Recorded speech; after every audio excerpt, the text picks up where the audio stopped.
Hello friends.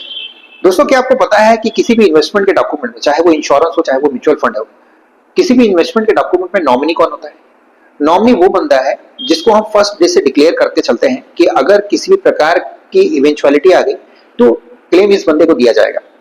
Generally लोग अपनी wife को, अपने बच्चों को या अपने माता पिता को अपने इन्वेस्टमेंट्स में, इन्वेस्टमेंट के डॉक्यूमेंट में अपना नॉमिनी बना करके चलते हैं। जनरली ये देखा जाता है कि हम अपनी वाइफ को या अपने बच्चों को अपने इन्वेस्टमेंट में अपना नॉमिनी बनाते हैं। सर, एक बात जानकर के आपको हैरानी होगी कि ये इन्वेस्टमेंट का पैसा या ये क्लेम का पैसा आपकी वाइफ को मिलने वाला ही नहीं है। सर, क्या आपको पता है कि ये क्लेम का पैसा आपकी वाइफ को नहीं मिलेगा?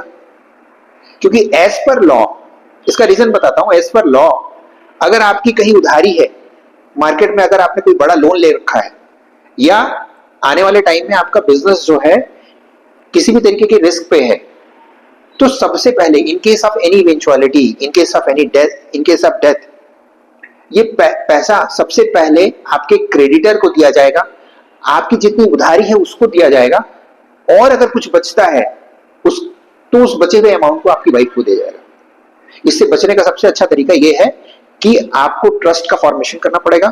आपको मैरिड वीमेन प्रॉपर्टी एक्ट के तहत प्रावधान करना पड़ेगा अपनी पॉलिसीज में, अपनी सारी इन्वेस्टमेंट में।